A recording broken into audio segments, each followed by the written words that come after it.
How to Train Your Dragon is an animated children's movie that came out in 2010 and immediately became a huge success. I was 10 years old when this movie came out, and I was in the middle of reading the Aragon series, so this movie had a huge emotional impact on me, and apparently on the rest of the world as well. They made a full trilogy of movies as well. Netflix made a ton of different spin-off shows. So now that 15 years have gone by and we're in the era of remakes and remasters, I said enough. DreamWorks decided it was time to remake How to Train Your Dragon, and the internet's responses were a little less than excited. As I kind of mentioned briefly 2 seconds ago, I feel like this is because Disney has been absolutely pumping out remakes of classic movies, and for the most part, they have not been good at all. So I think everyone's worried that this remake was gonna ruin their fondness of the original cartoon. Also, when DreamWorks finally announced the casting choices for How to Train Your Dragon, people were immediately pretty upset, as the internet does when things change. So all of that aside, I was a huge fan of this original trilogy. So opening weekend, I went to go see it, and here's my full review. This will be broken up into 3 parts. We have a plot summary, my reviews of the characters and casting, and then my final thoughts. Let's get into it. Okay, let's go. Before we deep dive into the plot of this story, I just want to say the plot of the movies are literally identical. Most of the movie is like, when I say identical, I mean shot for shot, line by line, the exact same scenes. I rewatched the cartoon for this video, and it was uncanny how similar they were. The movie starts off with Hiccup introducing us to Burke and how the dragons are stealing their food.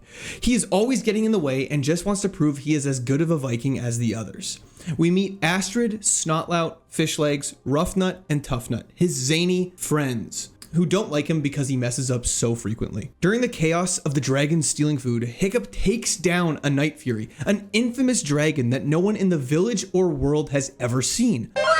Quickly after this, Hiccup destroys the village by accident. It's not really his fault, but no one addresses that. He hides behind a post because it's the only thing he can hide behind, and the dragon melts down and knocks down the lantern. And then everyone's like, Hiccup. He didn't have a choice. He was going to die if he didn't do that. So it just shows that they would rather him die than him survive. Then Stoic, his father and chief of the village, sends him to his room. All the Viking chiefs then gather. And in this movie, it's sort of like a collection of chiefs, and Stoic's just the head chief, rather than Stoic just being the chief of the village. But they realize they need to go find the dragon's nest and put an end to this once and for all. And this is where I think the biggest difference between the cartoon and the live action movie are found. During the scene in the 2010 version, they basically are like, we need to go to the dragon's nest, and if you don't want to come, you have to babysit Hiccup. Hurrah! And so everyone's like, oh, I don't want to take care of Hiccup. So they all go to fight the dragon's nest. The 2025 version I like a little bit more. Stoic explains that these people have come from all around the world to solve this problem of the dragons. And he also mentions that Burke is the island that is the closest to the dragon nest, even though they don't know exactly where it is. That gives them the best tactical advantage to fight the dragons. That's why they've stuck it out on this island for so long, and that's why they continue to fight back. One funny comment that I'm going to read, because I think I wrote it down pretty much verbatim, is Stoic is mentioning where all the people from. This one guy, he's like, you came to the lands far out east, you came from the south. And then, I don't know how to say this nicely, so I'm trying to, but when he gets to one of the ladies that's a very dark skin, he says something along the lines of, and you come for where the sun is baking hot. In my opinion, they put this line in just so everyone would stop complaining that Astrid is sort of like mixed race in this movie. Honestly, I liked it. It sufficiently explained it, and then that way, everyone on the internet who was complaining about they can't have black Vikings, it's like, okay, let's relax. It's a children's movie. She's a great actress. Who gives a shit? I actually do really like the scene as a whole, though. I feel like it made the threat of the dragons seem so much more intense. Like, they have been fighting these people all over the world, and the people had to come together and create their own civilization, essentially, just to be able to fight the dragons. Hiccup goes to find the Night Fury he took down and realizes he cannot kill him because he sees himself in him. So he frees the Night Fury instead. The Night Fury then tackles Hiccup and runs off. Hiccup returns home and finds out his dad has enrolled him in dragon training. The dragon training in this movie is called the Trial of the Flame. Sort of gives it a little bit more like oomph to it rather than just like, oh, this is dragon training that everyone generically goes through. During the dragon training, he realizes this Night Fury must be different because he didn't try and kill Hiccup. So Hiccup goes to find the Night Fury stuck in a very scenic watering hole, but never approaches him. That night, the students of the Trial of the Flame eat dinner and then go to bed. Now this scene gets kind of different in the 2025 by a large margin. Hiccup asks Astrid, what if everything we know about the dragons is wrong? I don't like this change just because it then proceeds to go on a long rant from Astrid about how Hiccup is only still on this island because of his father. If he was anyone else, he wouldn't be here. He's a complete mess up. Astrid says, Hiccup, I got eyes on your big house. Like literally stating that she wants to be chief and she deserves it more than him. Basically how Astrid came from nothing and how she deserves all of it because she's worked so hard. I just kind of felt it created this weird buildup of tension between the two. Later on in the movie, when the tension gets resolved so quickly between the two, it seems like an issue that wouldn't get resolved in like one night. Because in the original, she doesn't like Hiccup because he's sort of just like scraping by and then just all of a sudden starts doing so much better than her out of nowhere. Whereas in this one, she's like she's hated him for a long time. And so this whole conversation just ends up sort of being unnecessary, kind of adding on runtime where it doesn't need to be added, and ends up kind of being a little clunky, I think, when it gets solved so easily later on. It's not terrible, but it's just not really necessary. So after some more failed dragon training by Hiccup, he goes to feed the Night Fury. And we finally get the Night Fury's name, Toothless. They eat fish, but not eel, draw, and finally Hiccup and Toothless touch. Hiccup then crafts him a tail and they have their first failed flight. Back in dragon training, Hiccup shocks the world by using an eel to scare back the two-headed dragon, then runs off to practice flying with Toothless. He keeps learning dragon secrets and starts to excel in dragon training, so Astrid starts to grow suspicious. Stoic and his crew who had sailed off return home after failing, and we learn that Snotlout's dad, oh my gosh, we learn that Snotlout's dad really does not like him, and he's like, do not talk to me in public. Verbatim, that's what he says. And so it's just like, okay, I guess Snotlout has daddy issues that are all of a sudden here that weren't in the first film really at all, if even hinted at. It's kind of unnecessary, but I'll get to why later. Hiccup and Toothless have their first successful flight, but I'm like 90% sure. I couldn't remember. I tried to write down as much stuff as I could right after I watched the movie because obviously I didn't want to do it in the theater. But I think they cut out the scene of Hiccup cuddling with the terrible terrors and having the realization that maybe dragons aren't all that bad. Like it's not just Toothless, it's all dragons are completely misunderstood. Hiccup then wins dragon training and gets selected to kill a dragon. Uh-oh. Snotlout's dad is disappointed in him because he didn't get selected. And then Hiccup runs away. Astrid sneakily follows him and finds Toothless. She goes to tell the village, but Hiccup abducts her and takes her on a flight. And despite what we all thought, she actually thinks dragons are pretty cool and comes around very quickly.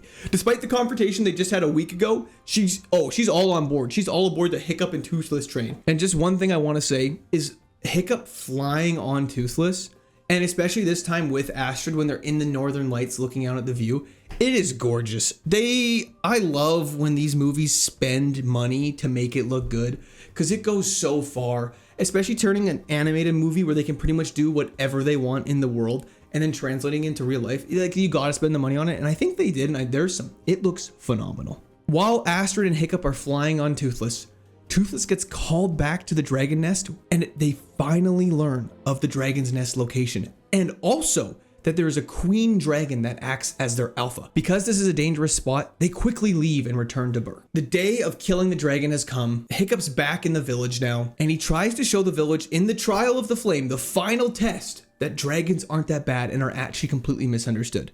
But who would have guessed? It goes completely wrong. Hiccup starts screaming.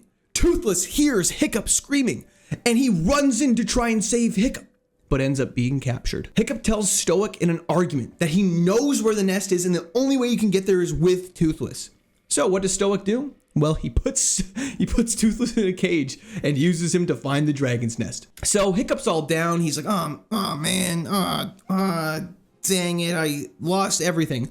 And Astrid gives him a little hype up montage to get him going.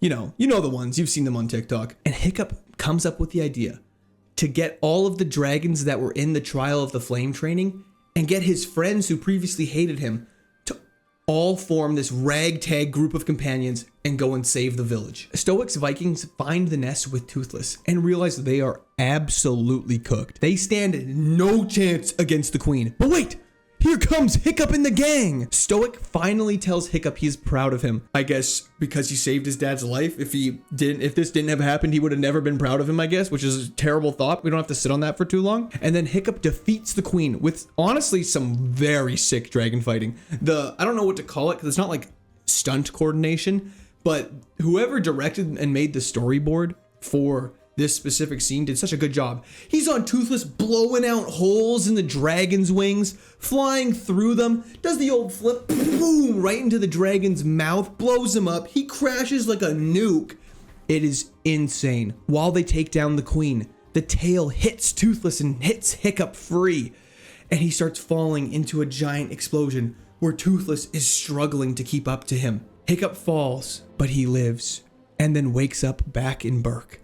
He's missing a leg, but the entire village is missing that misplaced trust in the dragons. They're all friends with dragons now, and they've become completely intertwined within their village. What a nice, wholesome ending. That's the overall plot in the movie. Now let's get into some characters and casting. Let's start with some of the least important characters I found and work our way up. I'm not even gonna show pictures of them because I don't think I can find any. But there's some chiefs that are just like little chiefs that just make some snippy comments on the entire movie. Don't we know why they're in there? They're just kind of like filler extra characters, I guess, just for the sake of existing. Maybe they'll become more important in the sequel or the third movie, but I really highly doubt it. They just kind of seem like there to fill space. Okay, now for actual characters. So for Rough Nut and Tough Nut, I don't really like what they did with them. So they're obviously twins, but they look nothing alike, which I don't really know why. And then they also make a comment that they've been held back in the trial of the flame like multiple times. So I don't know why, but like it doesn't mean like there's nothing that comes from that. So I just don't really know why they did that. I don't know if it's just to be like a funny joke because they're stupid. Like if you keep so much of the story the exact same, why would you just change that small thing about the character for like no reason?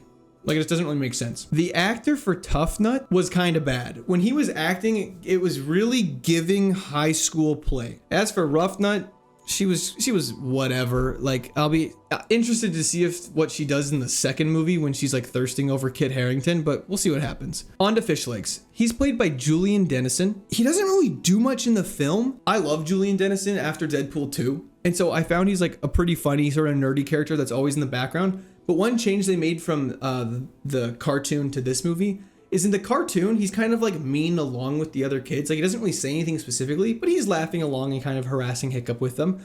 But in this movie, he's like actively kind of trying to be nice to him in like really subtle ways. Like they'll be like, screw you, Hiccup. And then he'll be like, oh, Hiccup, it's nice to see you. And he'll like wander off. And so it's I kind of like that because he's like the soft big guy. So it kind of makes sense. Snotlout, I found was actually really good in the movie. The guy who acted him did such a good job, but I don't know why they gave him daddy issues.